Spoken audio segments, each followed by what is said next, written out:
Innal hamdalillah nahmaduhu wa nasta'inuhu wa nastaghfiruh wa na'udzu billahi min shururi anfusina wa min sayyiati a'malina may yahdihillahu fala mudhillalah wa may yudlil fala hadiyalah. Asyhadu an la ilaha illallah wahdahu la syarikalah wa asyhadu anna Muhammadan abduhu wa rasuluh. Qala Allah ta'ala ya ayyuhalladzina amanu taqullaha haqqa tuqatih wa la tamutunna illa wa antum muslimun. Ya ayyuhan nasu taqu rabbakum alladzi khalaqakum min nafsin wahidah wa khalaqa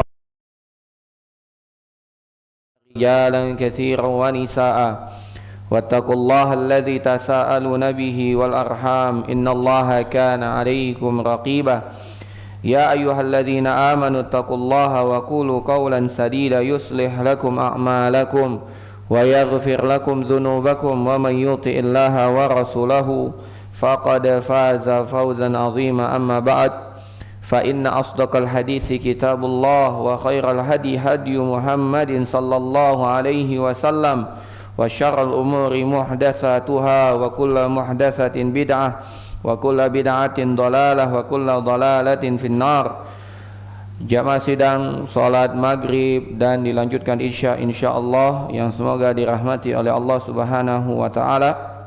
Alhamdulillah, marilah kita panjatkan segala puja dan puji syukur kepada Allah atas segala nikmat yang telah Allah Subhanahu wa taala berikan. Salawat beriringkan salam kita panjatkan kepada Nabi kita Nabi besar Muhammad sallallahu alaihi wasallam. Semoga salawat dan salam juga tercurah limpahkan kepada keluarga, sahabat dan para pengikut beliau yang mengikuti dengan benar sampai hari kiamat, dan semoga kita termasuk ke dalam pengikut beliau yang mampu mengikuti beliau dengan benar dan istiqamah sampai ajal datang menjemput kita. Amin ya rabbal alamin. Bapak-bapak dan para ikhwan yang semoga dirahmati oleh Allah Subhanahu wa taala, pada malam hari ini insyaallah kita akan melanjutkan pembahasan kita dari juz amma, dari tafsir di dalam juz amma, juz 30, yang mana pada malam hari ini kita telah sampai pada surat ke-99. Surat ke-99 yaitu surat Al-Zalzalah.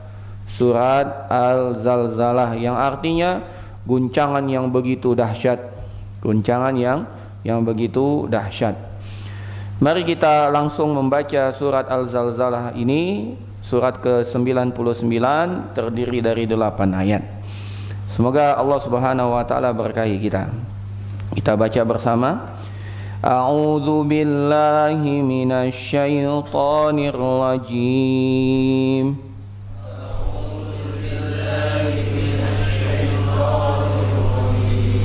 Bismillahirrahmanirrahim.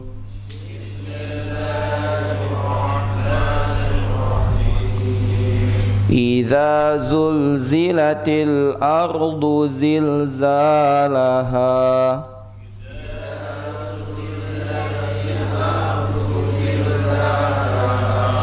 wa akhrajatil ardu asqalaha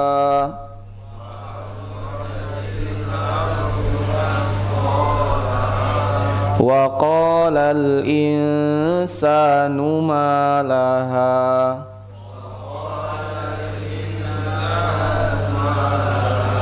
yawma idzin tuhaddisu akhbaraha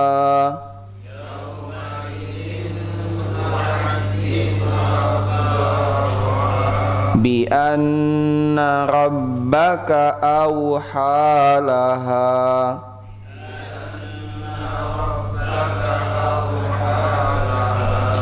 yawma idzin yasdurun nasu ashtatan liyuraw a'malahum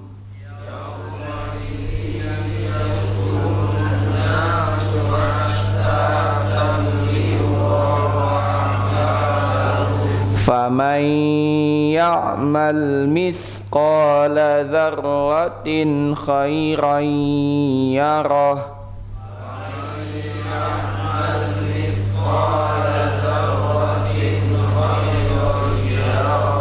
Wa man ya'mal mithqala dzarratin syarran yarah.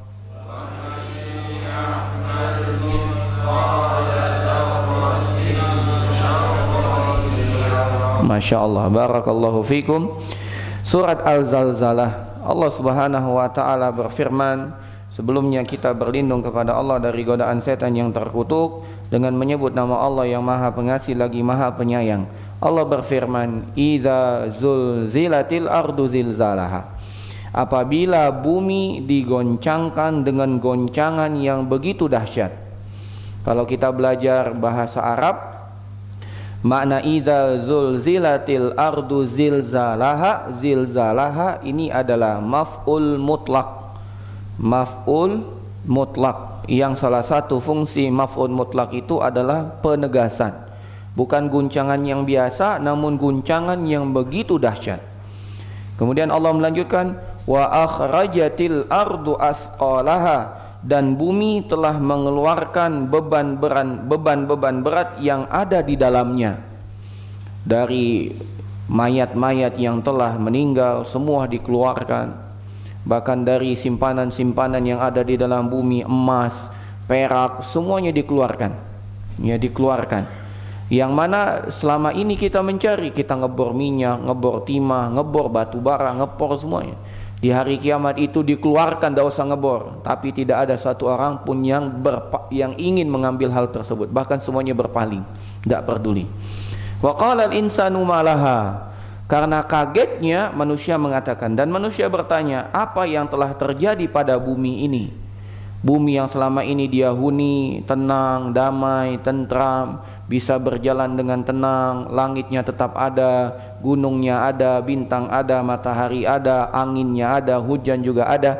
Tiba-tiba itu hancur lebur semuanya. Ya, hancur lebur semua. Yauma idzin tuhaddisu akhbaraha, pada hari itu bumi menyampaikan beritanya. Bumi menyampaikan beritanya. Ya, berita tentang apa? Berita tentang terjadinya hari kiamat. Atau dalam tafsir yang lain, berita tentang apa yang telah dilakukan manusia di atasnya. Maka bumi akan menjelaskan, fulan bin fulan telah melakukan ini, telah melakukan itu, melakukan ini dan melakukan itu, baik dalam perbuatan baik ataupun perbuatan buruk. Semua akan dijelaskan oleh bumi. Bi anna rabbaka awhalaha, karena sesungguhnya Tuhanmu telah memerintahkan yang demikian padanya. Dan yang menjadikan bumi bisa mengabarkan itu Allah Subhanahu wa ta'ala. Jadi nanti di hari kiamat bumi itu akan bicara, Pak. Sebagaimana tangan, kaki kita, bahkan kulit kita berbicara, bumi pun akan diminta persaksiannya dan akan berbicara di hadapan Allah Subhanahu wa ta'ala. Dan berbicaranya bumi bukan berarti Allah tidak mengetahui, bukan, tapi untuk menunjukkan bahwasanya Allah itu maha adil. Jadi ini bukan hanya reka-reka, bukan. Ini bukan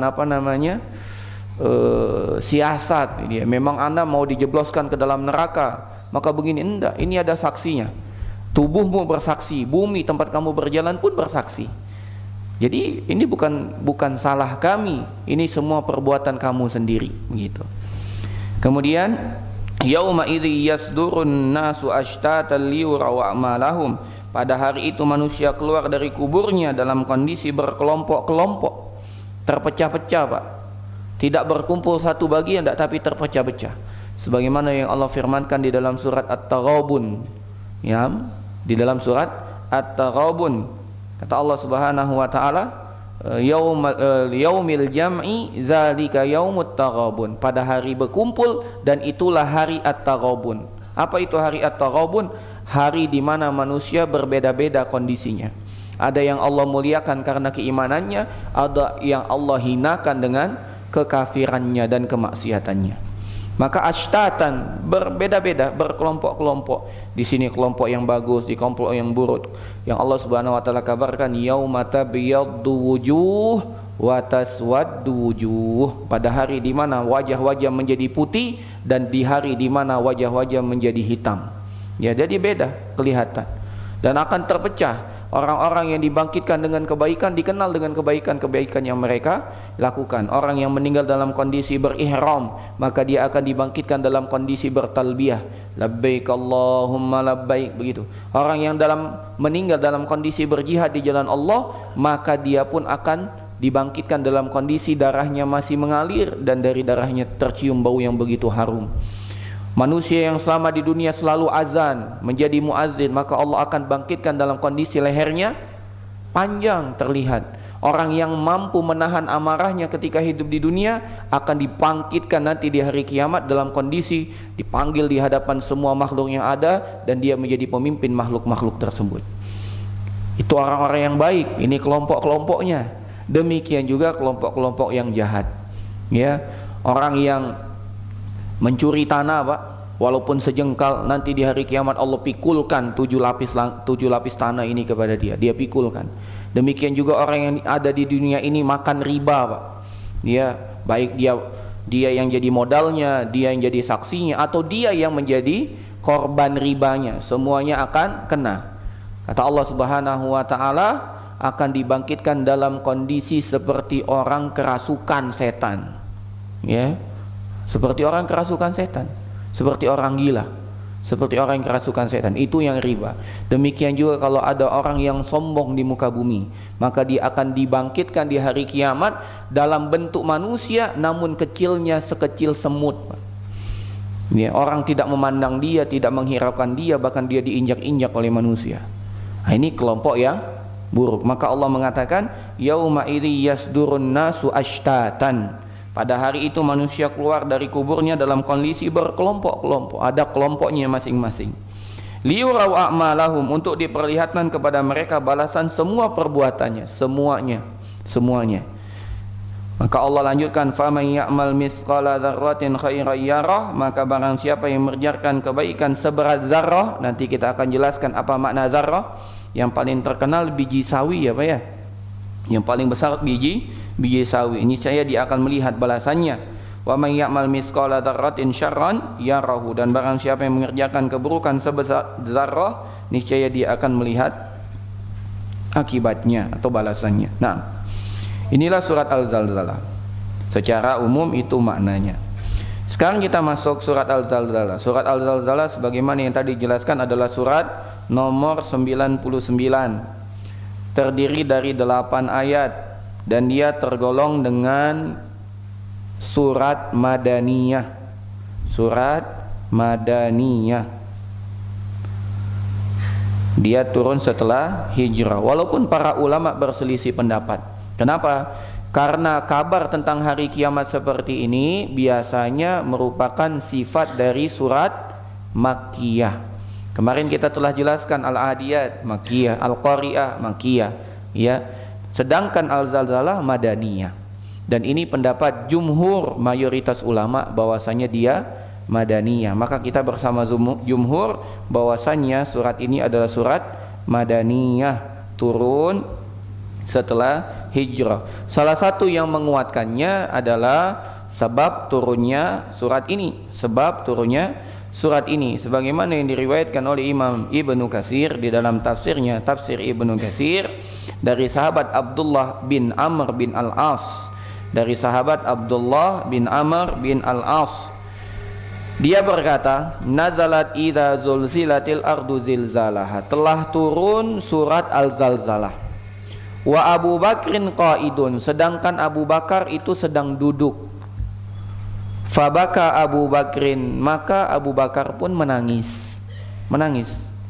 Faqala Rasulullah, maka Rasulullah sallallahu alaihi wasallam pun bertanya, ma yubkika ya Abu Bakrin, apa yang menyebabkan engkau menangis wahai Abu Bakar? Qala abkatni hadhihi surah, surat ini yaitu surat Al-Zalzalah telah membuatku menangis. Gimana enggak menangis, Pak? Ya.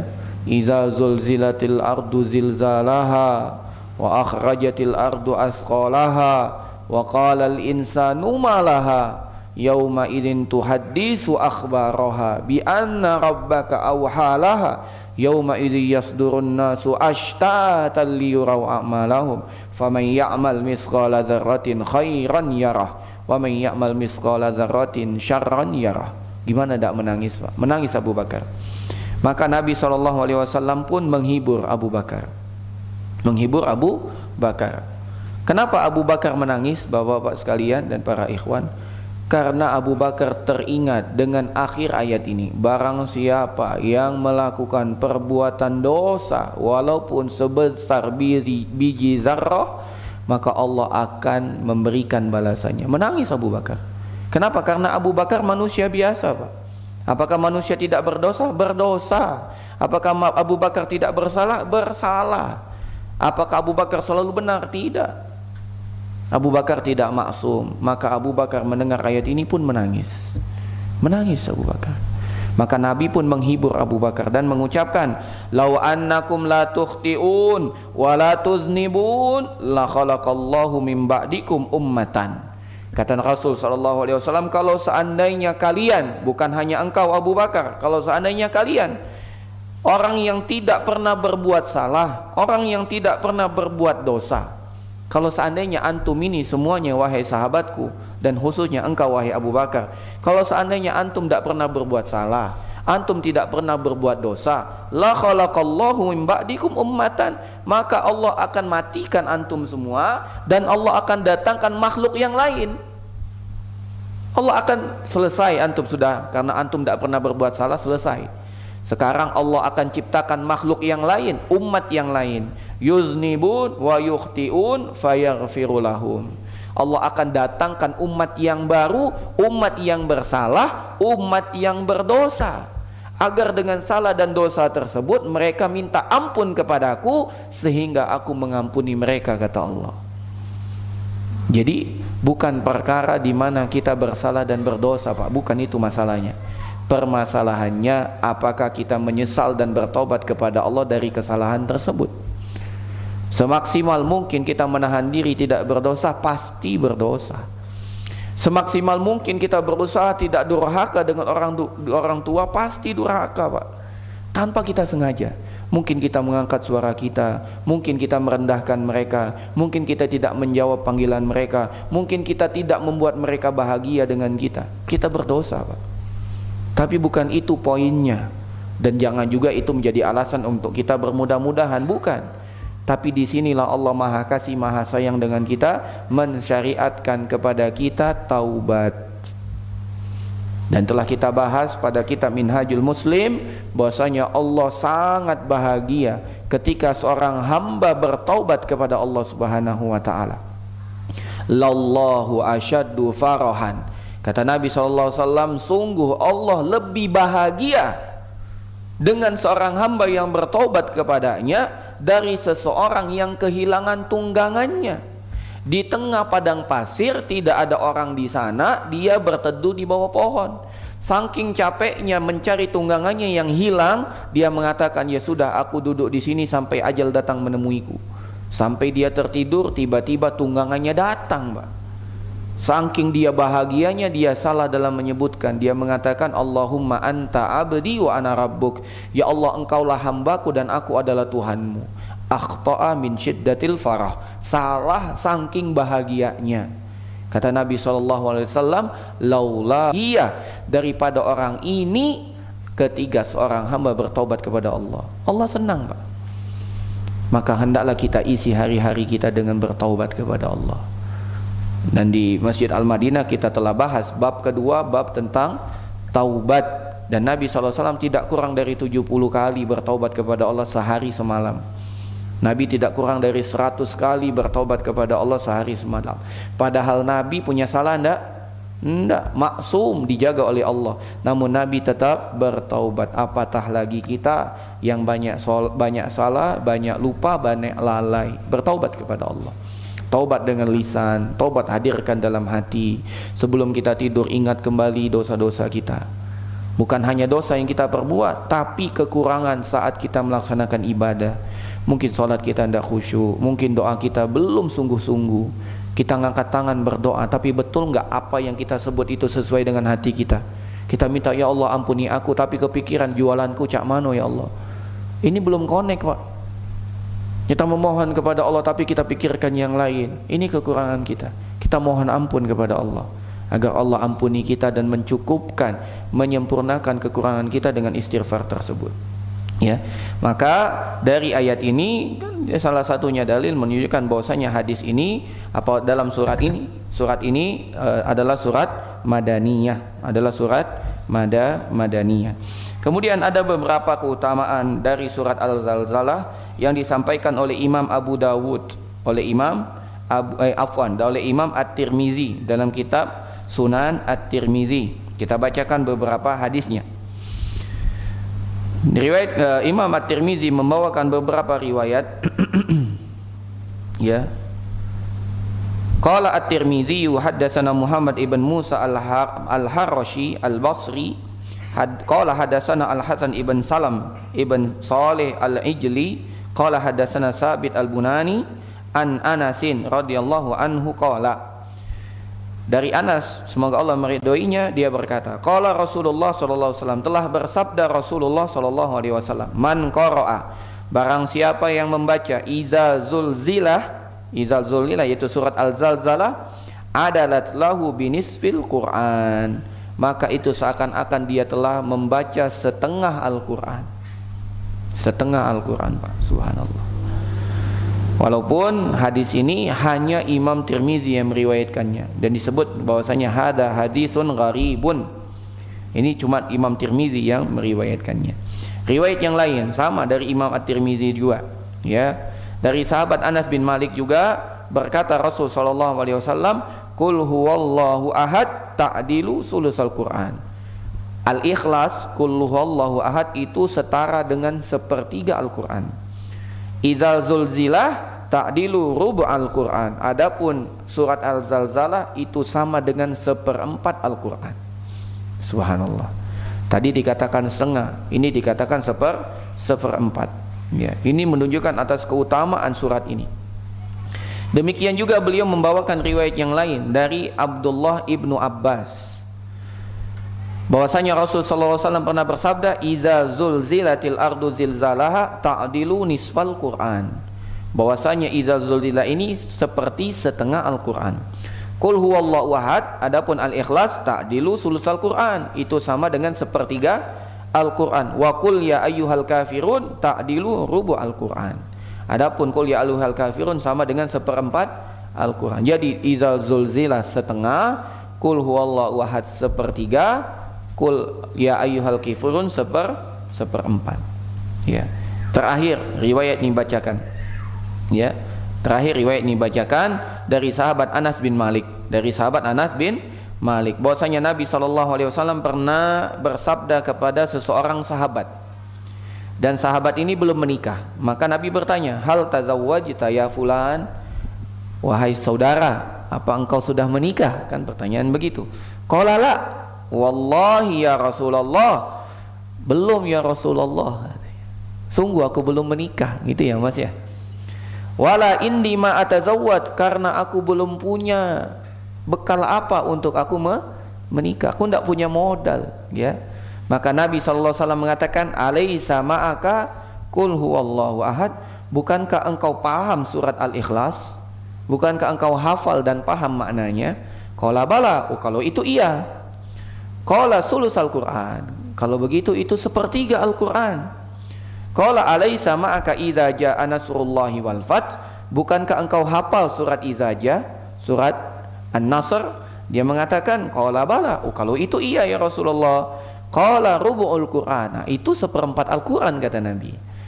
Jadi Al-Ikhlas sepertiga, idza jaa seperempat.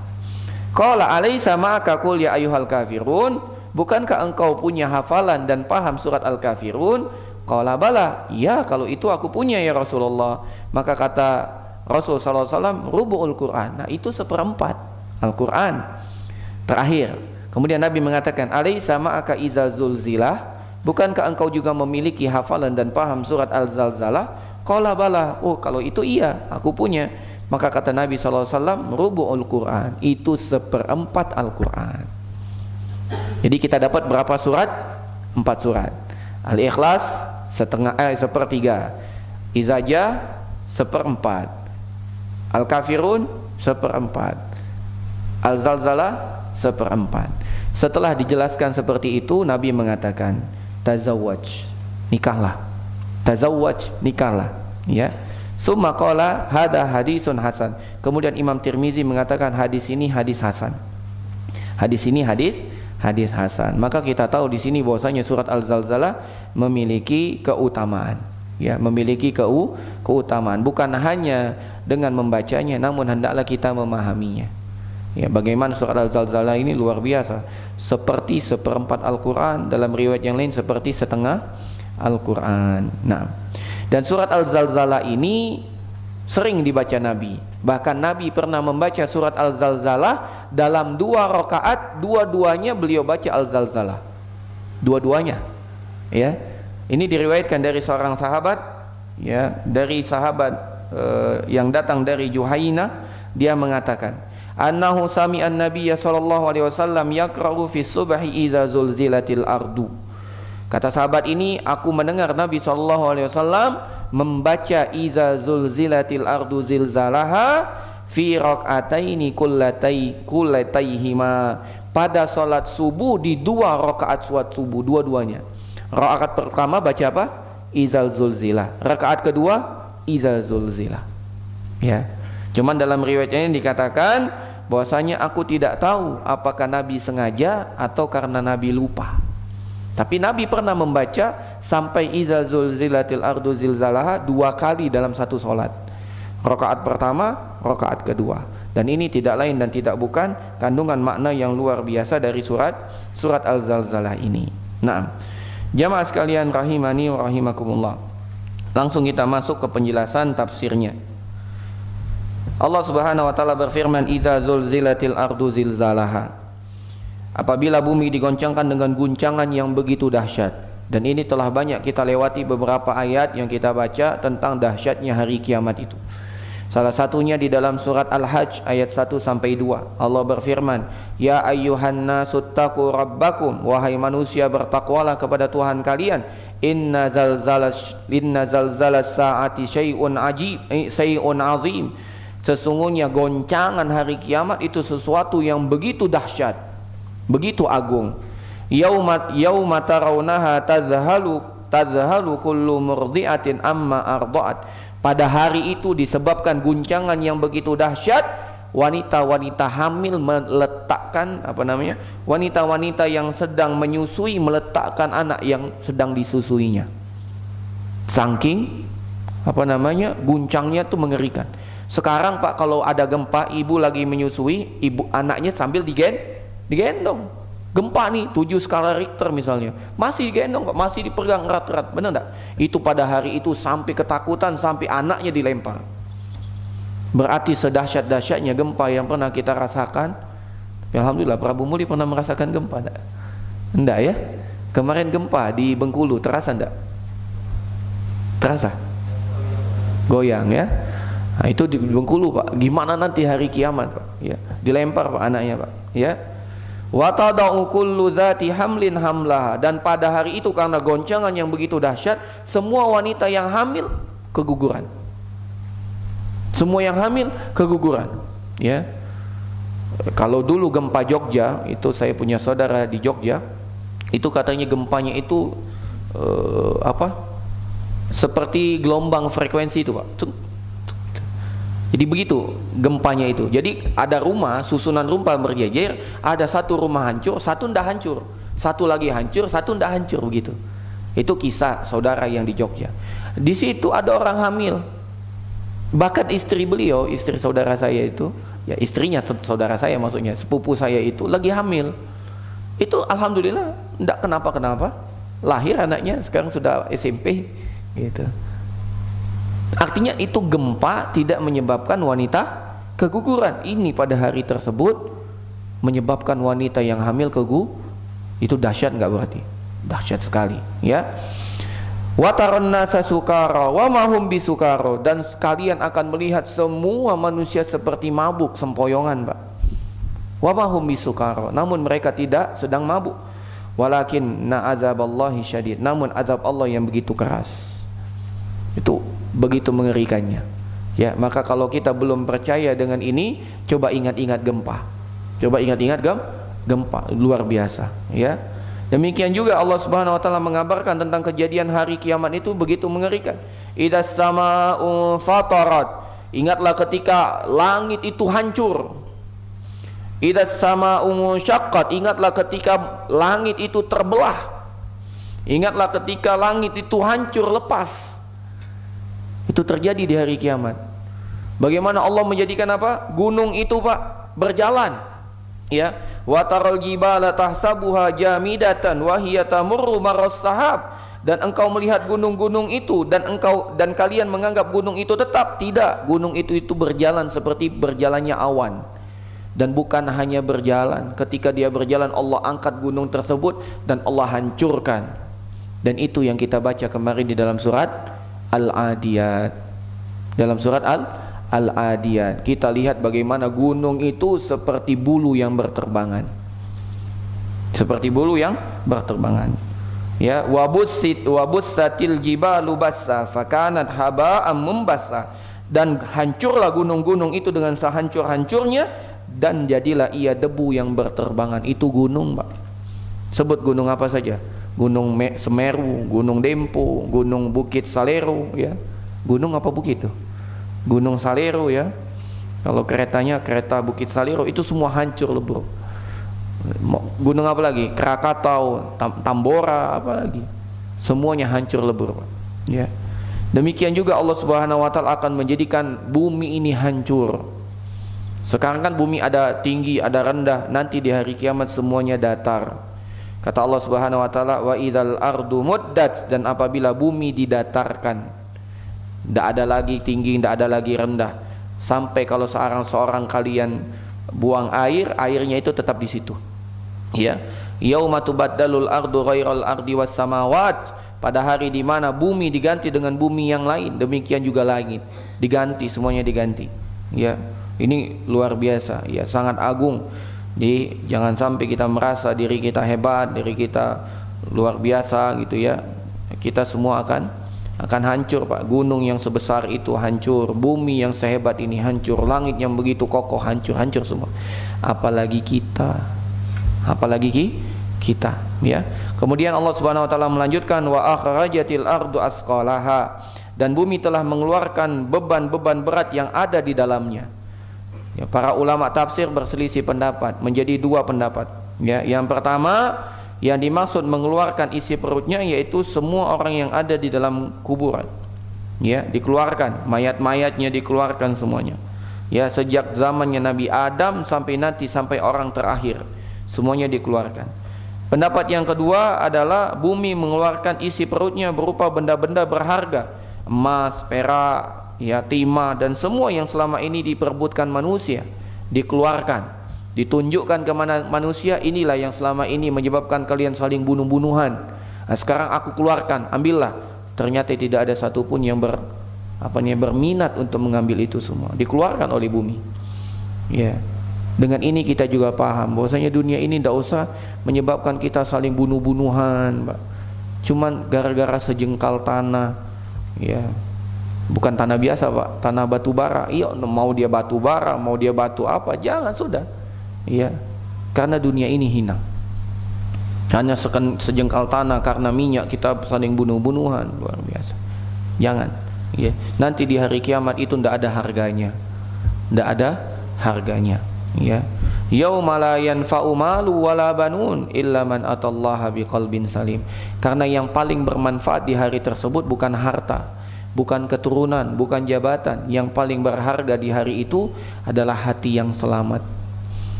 Makanya ada doa, kita hafalkan doanya, Pak. Allahumma inni as'aluka qalban saliman. Allahumma inni as'aluka qalban saliman. Ya Allah, aku memohon kepadamu hati yang selamat. Berdoa kepada Allah.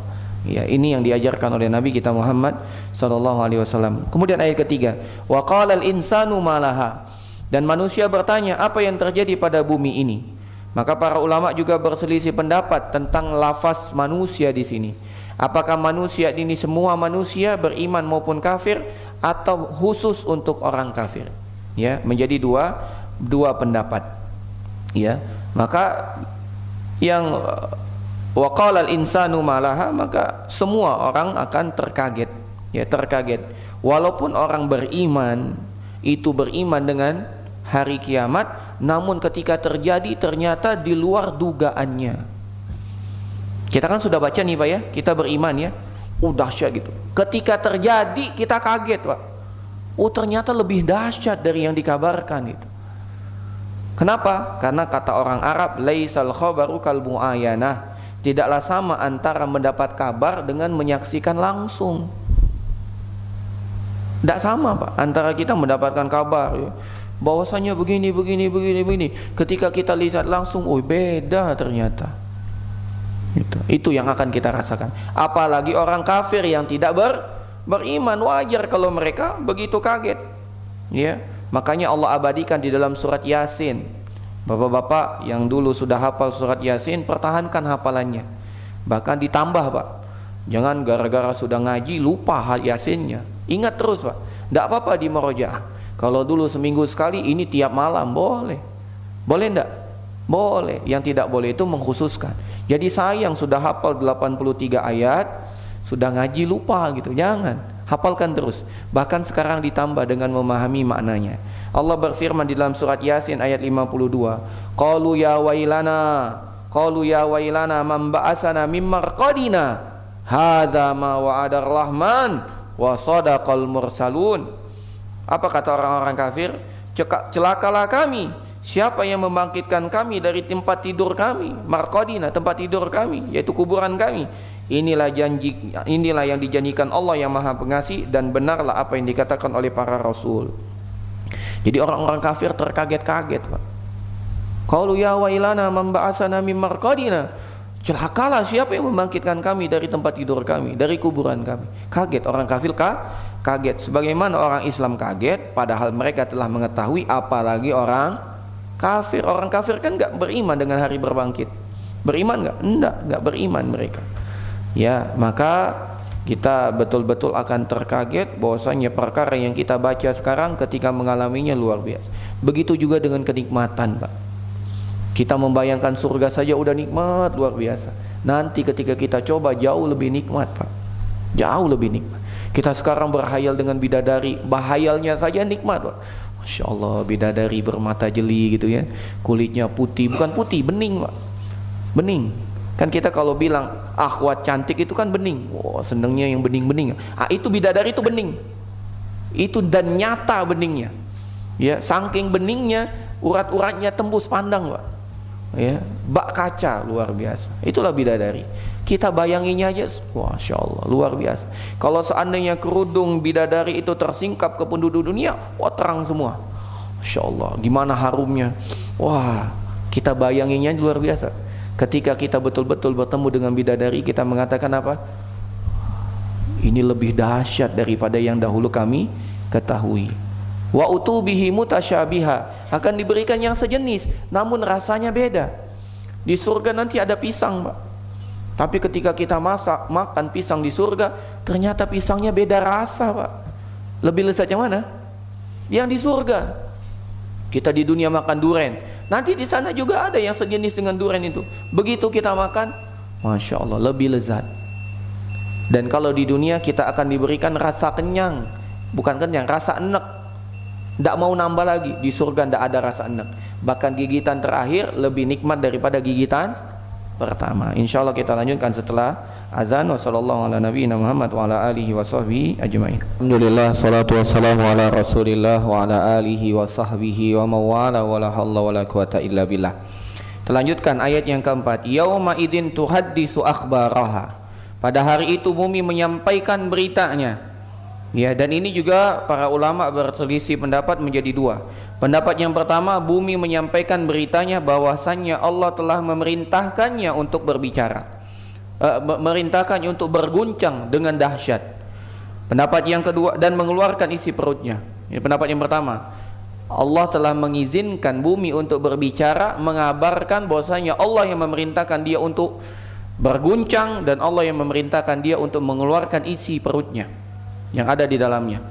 karena bumi juga nggak punya perut, artinya yang ada di dalamnya kan ya.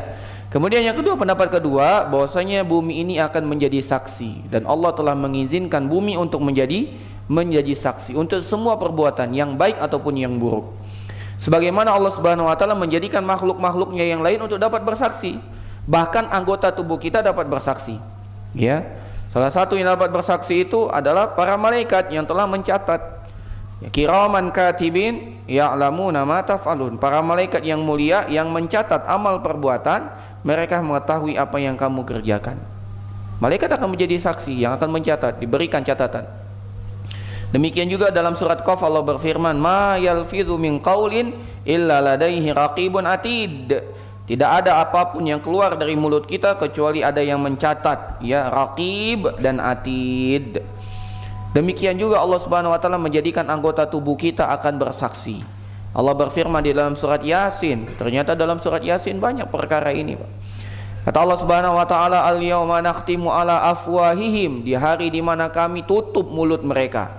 Wa tukallimuna aydihim, dan akan berbicara kepada kami adalah tangan-tangan mereka. Wa tashhadu arjuluhum, dan kaki-kaki mereka yang akan bersaksi bima kanu yaksibun, atas apa yang mereka telah kerjakan. Bahkan dalam ayat yang lain di dalam surat Fussilat ayat 21, Allah mengabarkan yang akan bersaksi kulit kita, Pak. Wa qalu li juludihim lima syahidtum alaina, dan mereka orang-orang kafir pun akan berkata kepada kulit-kulit mereka, wahai kulit, kenapa engkau bersaksi untuk kami? Kenapa engkau bersaksi atas kami? Kenapa engkau memusuhi kami? Bukankah engkau itu adalah bagian dari badan kami? Kenapa engkau kulit bersaksi atas kami? Kenapa menuduh kami? Bukan menuduh, maksudnya kenapa memberatkan kami? Harusnya kan persaksian ada dua, persaksian yang meringankan, persaksian yang memberatkan. Ini persaksian yang memberatkan. Ya, apa jawaban kulit? Qalu antaqanallah. Kata kulit, ya, Allah yang telah menjadikan kami bisa bicara. Alladzi antaqa kulla syai', yang mana Allah itu mampu menjadikan semua dapat berbicara, termasuk bumi. Maka bumi pun akan berbicara. Dan ini salah satu rahasia kenapa Nabi memberikan kita teladan kalau kita sholat Id berbeda tempat jalan antara pergi dan kembali. Salah satu tujuannya agar memperbanyak persaksian bumi atas apa yang telah kita kerjakan dari kebaikan. Ini salah satu rahasianya kenapa kita pergi di satu jalan, pulangnya disyariatkan jalan yang lain. Salah satunya di samping untuk kita saling memberikan selamat, yang lain salah satu sebabnya adalah agar bumi dapat lebih banyak lagi bersaksi atas kebaikan-kebaikan kita. Ini salah satu rahasianya. Wallahu a'lam bishawab. Ayat kelima, bi anna rabbaka auhalaha, karena sesungguhnya Tuhanmu yang telah memerintahkan yang demikian itu padanya. Sebagaimana tadi dikatakan, allazi antaqa kulla syai', yang mana Allah mampu untuk menjadikan semua bisa bicara, termasuk bumi. Kemudian Allah Subhanahu wa taala melanjutkan di ayat yang ke-6, yauma idzi yasdurun nasu ashtatan liyurau a'malahum, pada hari di mana manusia dibangkitkan dalam kondisi berkelompok-kelompok agar mereka melihat amal perbuatan mereka sendiri. Demikian juga Allah berfirman dalam surat Al-Lail, inna sa'yakum lasyatta, sesungguhnya usahamu memang beraneka ragam. Karena usaha kita di dunia banyak aneka ragamnya, ada yang baik, ada yang buruk, ada yang baik, ada yang buruk, maka kita pun akan dikelompok-kelompokkan nanti. Ya, salah satunya adalah tentang orang jujur dengan orang yang pendusta. Kalau orang yang di dunia selalu berusaha untuk jujur, berusaha, Pak, semaksimal mungkin dia berusaha untuk jujur, walaupun nanti terjatuh dalam kebohongan, tapi dia telah berusaha untuk jujur, maka Allah akan bantu dia dan Allah akan kenali dia dengan orang yang jujur. Tapi sebaliknya, kalau orang itu di tempat yang dia tidak perlu dusta, tapi karena dia sudah kebiasaan dusta dia. Contoh saat bercanda, perlu nggak kita bercanda itu dusta? Kan tidak perlu. Ada tempat kita memang terpaksa untuk berdusta, dan itu pun kita tidak boleh berdusta, tetap harus jujur.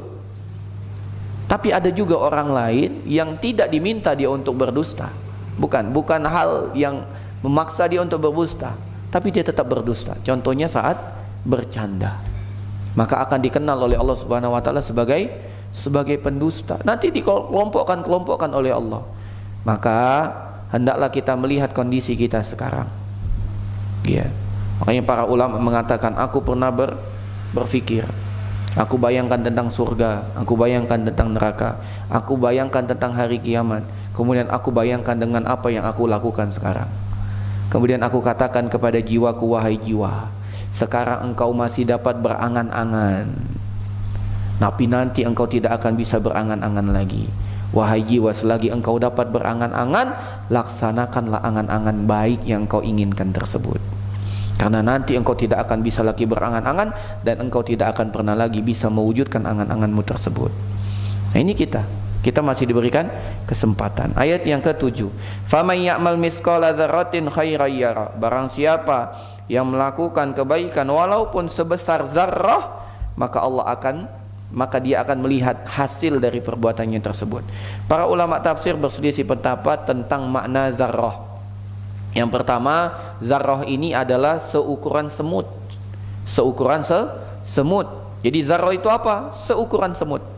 Dalilnya sebagaimana yang diriwayatkan oleh Imam At-Tirmidzi tentang orang yang dibangkitkan di hari kiamat. Kata Nabi SAW, yuhsyarul mutakabbiruna yaumal qiyamah amsal dzarrati fi surari rijal. Allah akan bangkitkan orang-orang yang sombong di hari kiamat seperti zarrah dalam bentuk manusia.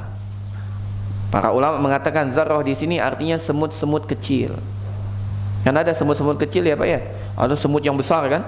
Ada juga semut yang kecil, semut halus itu. Pernah nggak merasa? Nah, itu zarrah.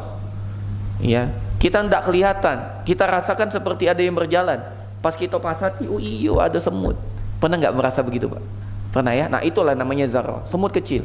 Dan begitulah wujud orang yang sombong nanti di hari kiamat. Ya. Kemudian yang kedua, kata para ulama, yang dimaksud dengan zarrah ini debu yang apabila ditaruh di tangan, kemudian tangan itu dihempaskan, terbang debunya, itulah zarrah. Itu zarrah. Yang ketiga adalah partikel-partikel kecil yang terlihat hanya kalau ada sinar matahari. Masih ingat nggak? Atau mungkin sampai sekarang bapak-bapak masih mempraktekkan. Apalagi kalau kita tidurnya pakai apa Pak? Kasur dari kapuk. Pagi-pagi kita buka jendela kita, ditembak oleh matahari, timbullah cahaya matahari masuk ke kamar, terbang partikel-partikel kecil seperti debu. Itulah makna zarrah. Yang kalau tidak ada matahari tidak kelihatan, itulah zarrah. Maka Imam Al-Qurtubi memberikan kesimpulan, dan bagus sekali kesimpulannya. Apa kata Imam Al-Qurtubi? Yang dimaksud dengan zarrah, wahiya fil jumlati ibaratun an aqalli syai'i wa asghariha. Yang dimaksud dengan zarrah itu perumpamaan dengan sesuatu yang paling kecil. Jadi apa yang disebut oleh manusia yang paling kecil, itulah zarrah. Sekarang manusia mengatakan yang paling kecil dulu atom. Nah, paling kecil itu atom berarti. Ditemukan lagi nanti, enggak, bukan atom, partikel atom, ya itulah yang disebut zarrah, zat yang paling kecil yang disebut oleh manusia, itulah zarrah. Maksudnya apa? Maksudnya barang siapa yang melakukan amal kebaikan, walaupun amal kebaikan itu tak nampak Pak, tak kelihatan, pakai mikroskop sekalipun tidak kelihatan, tapi Allah akan memberikan balasan atas kebaikan tersebut. Allah tidak akan pernah menahan, Allah akan berikan balasan setimpal. Bahkan untuk kebaikan Allah akan berikan berkali-kali lipat kebaikannya. Sebagaimana yang kita pahami, Allah itu akan memberikan balasan kebaikan mulai dari 10 sampai 700 kali lipat. Bayangkan 700 kali lipat Pak.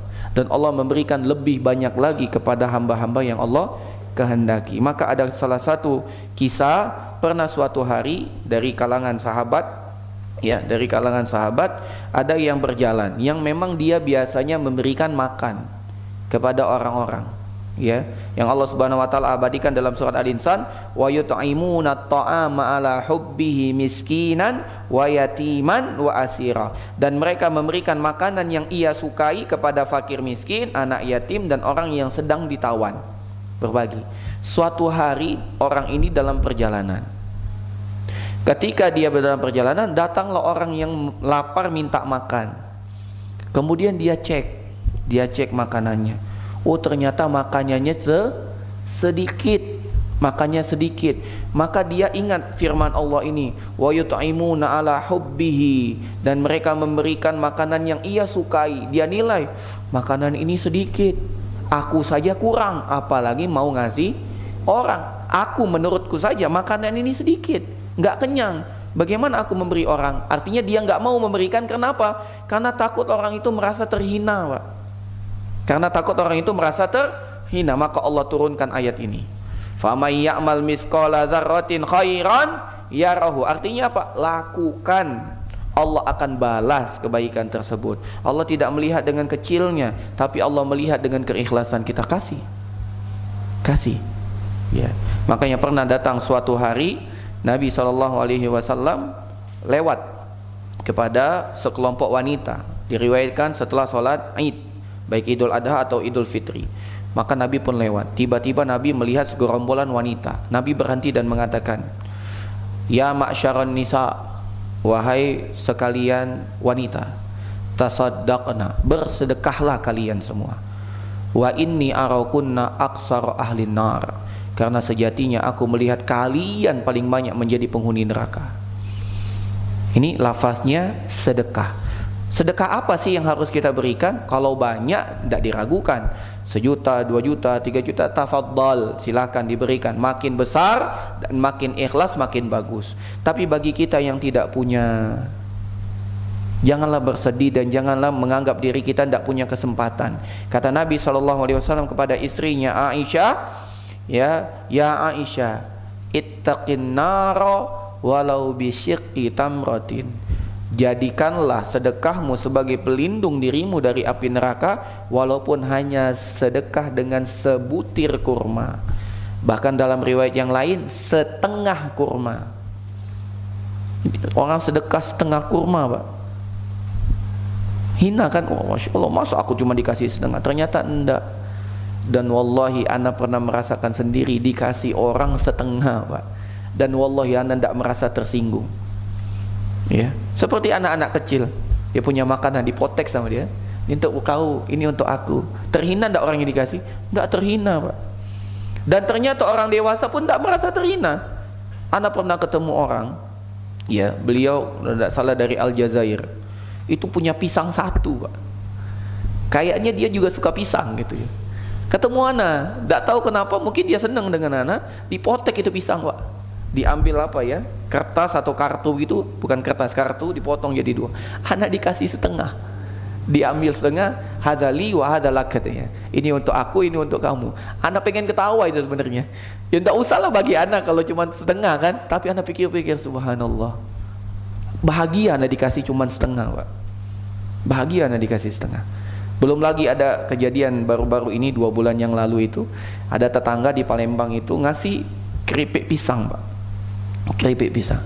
Kalau kita kan kalau ngasih tetangga itu kan 1 bungkus gitu kan ya, ada mereknya itu. Dan itu anak betul-betul terpukul. Ternyata selama ini kita salah. Mungkin kita lupa dengan ayat ini. Jadi keripik pisang itu mungkin dia cuma beli satu kresek gitu. Jadi dimasukkan ke plastik 1/4, Pak. Masukkan ke situ, diikat pakai karet, dikasih ke kita. Subhanallah, nenek ana, bibi ana, ndak ada yang mencela, Pak. Makan, Masya Allah, enaknya keripik pisang ini. Ana berpikir, subhanallah, dulu selama ini mungkin kita enggan untuk berbagi sedikit. Ada salah ngasih tetangga cuma siko ini gitu. Ternyata ketika kita berbagi walaupun 1/4 itu, Pak, apa namanya, plastik 1/4 itu, ternyata menyebabkan orang bahagia, Pak. Ndak harus kita beli 1, mungkin kita ndak punya kalau 1. Kalau kita punya 1 dibagi 2, bagi setengah. Kalau kita punya setengah, bagi 1/4, bagi 1/4. Subhanallah. Itulah yang Nabi SAW sabdakan, la tahqiranna minal ma'rufi syai'an. Jangan kalian meremehkan kebaikan sekecil apapun. Walau antal akhaka biwajhin talik, walaupun hanya sekedar berbuka manis di hadapan saudaramu. Senyum, Pak. Kita menganggap, oh senyum enggak ada fungsinya. Senyum. Ya, atasan senyum dengan bawahannya, senyum. Ini kebanyakan atasan serem. Jangan, senyum. Itu. Pembeli senyum dengan apa namanya, penjual senyum dengan pembeli. Banyak ini terjadi, ya. Awalnya senyum, Pak, penjual itu senyum. Lama kelamaan kalau jual baju nih, coba lihat itu, dibukanya plastik pakai, masih senyum gitu. Kalau yang itu dibukanya lagi, mulai hilang senyumnya. Tak lagi, merengut, minta lagi, merengut lagi, benar, merengut lagi. Ya, pelelah dulu baru dibuka. 4 ikok kamu dibuka. Enggak, senyum. Senyum. Kenapa enggak senyum? Mungkin dengan senyum kita itu, walaupun dia saat itu enggak beli, dia kabarkan dengan saudaranya, pilih di situ wae, masya Allah baik nian. Aku buka kemarin 7 ikok, dak kate yang aku beli, tetap senyum dia. Beli di situ wae. Siapa tahu itu jadi langganan, kan kita enggak tahu. Ya, dan itu ujian bagi pembeli. Itu ujian bagi penjual. Ya, itu ujian.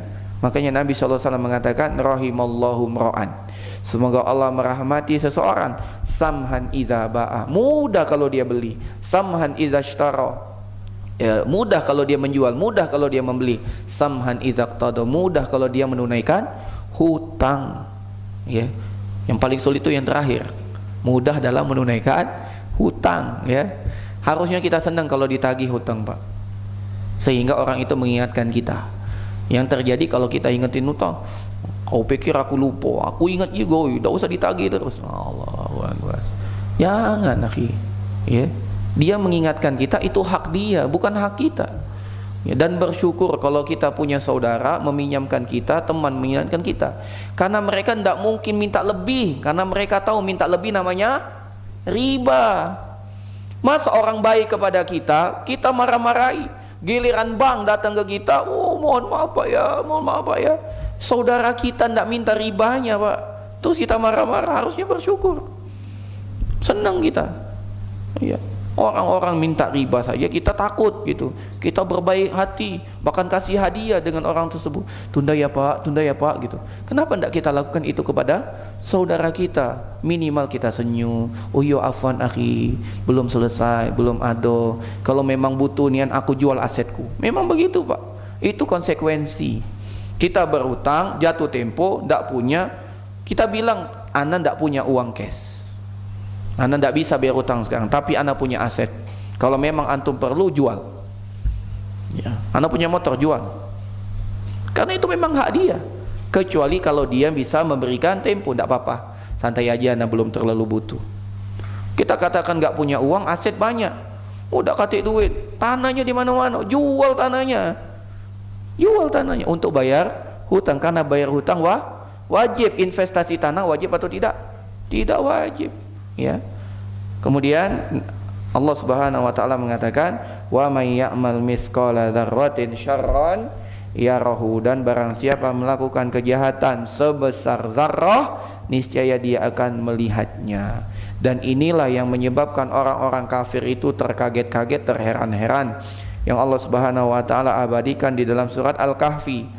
Ya, ma li hadzal kitab, apa kata orang-orang kafir, wa yaqulu ya wailatana, wa yaqulu ya wailatana ma li hadzal kitab la yughadiru saghiratan wala kabiratan illa ahsaha wa wajadu ma amilu hadira wa la yazlimu rabbuka ahada. Dan orang-orang kafir itu mengatakan, kitab apa ini? Tidak ada satupun yang kecil apalagi yang besar kecuali semuanya dihitung. Ya, bayangkan Pak, zarrah itu tadi apa salah satu artinya? Debu yang hanya bisa dilihat kalau ada matahari. Itu saja dihitung oleh Allah. Dan semua orang akan kaget, kita pun akan kaget. Oh, ternyata itu dihitung sama Allah. Semua dihitung, Pak. Semua dihitung. Maka hendaklah kita betul-betul mawas diri dan waspada. Jangan pernah kita menganggap diri kita tidak punya salah. Bahkan logikanya dibalik.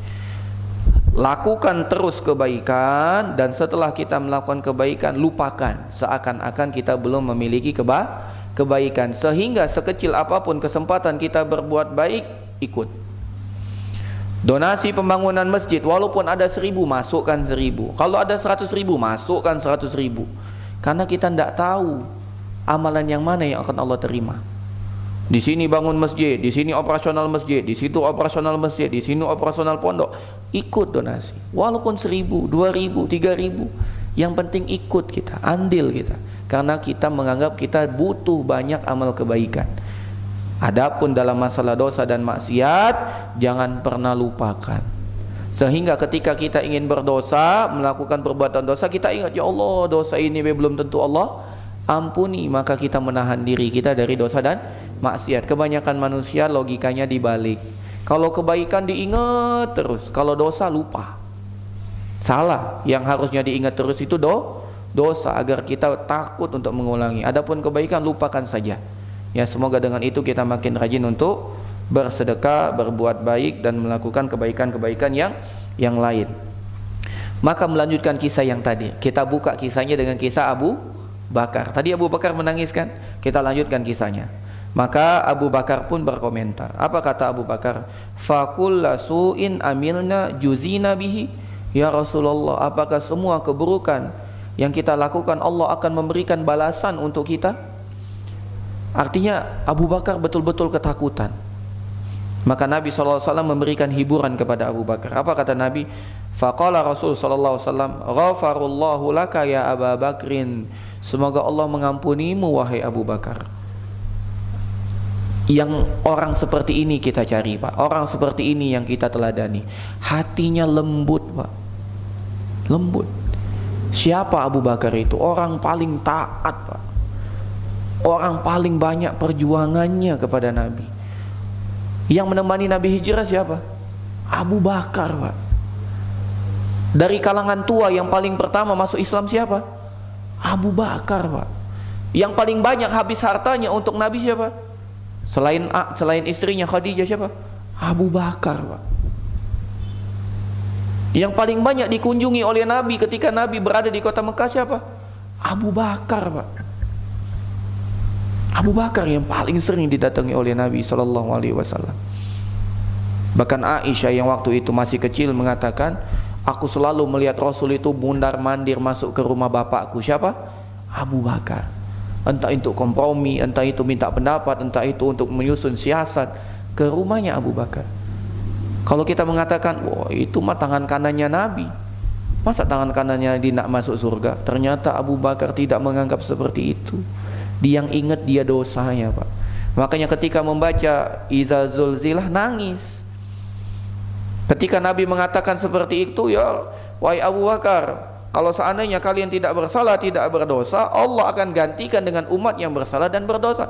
Ternyata itu tidak cukup menenangkan Abu Bakar. Abu Bakar nanya lagi, ya Rasulullah, bukankah semua amalan keburukan kita akan dibalas oleh Allah? Artinya masih ada rasa takut itu, Pak. Dijawab oleh Nabi, semoga Allah mengampunimu Abu Bakar. Alasta tamrot, bukankah engkau itu pernah sakit? Alasta tansab, bukankah engkau itu pernah sedih, pernah gundah, pernah capek, pernah letih? Alasta tahzan, bukankah engkau itu pernah sedih? Alasta tansab, bukankah engkau itu pernah lelah? Alasta tusibukal al-la'wa, bukankah banyak kesulitan-kesulitan hidup yang engkau dapati? Maka kata Abu Bakar, bala, tentu ya Rasulullah, aku sakit, aku letih, aku sedih, dan banyak kesulitan yang aku temui. Apa kata Nabi? Qal fahuwa ma tujzauna bihi, itulah yang menjadi balasan atas dosa-dosamu. Itulah yang menjadi balasan atas dosa-dosamu. Ternyata capek, lelah, letih, kecelakaan kita, terkilir kita, keseleo kita, tertusuk pakunya kita, itu semua adalah penghapus kesalahan-kesalahan kita. Ya, kalau kita ridho. Tapi kalau kita murka, Allah lebih murka. Maka kalau kita menerima musibah, kelelahan, kecapean, sedih, gundah gitu ya, kehilangan saudara, kehilangan orang tua, kehilangan anak, kehilangan istri, kehilangan suami, maka hendaklah kita ridho. Dengan itulah Allah mengampuni dosa-dosa kita. Ini yang dapat kita ambil dari surat Al-Zalzalah ini, yang menunjukkan kepada kita agar kita betul-betul mengoptimalkan waktu untuk mengisi dengan kebaikan sekecil apapun itu, dan betul-betul menjaga diri jangan sampai terjatuh dalam keburukan sekecil apapun itu, karena semuanya akan dibalas oleh Allah Subhanahu wa taala dengan balasan yang sempurna di akhirat. Semoga Allah Subhanahu wa taala selalu bimbing kita untuk tetap dapat istiqamah di jalan yang benar. Wassallallahu ala nabiyina Muhammad wa ala alihi washabihi ajmain. Jika ada pertanyaan kami persilahkan.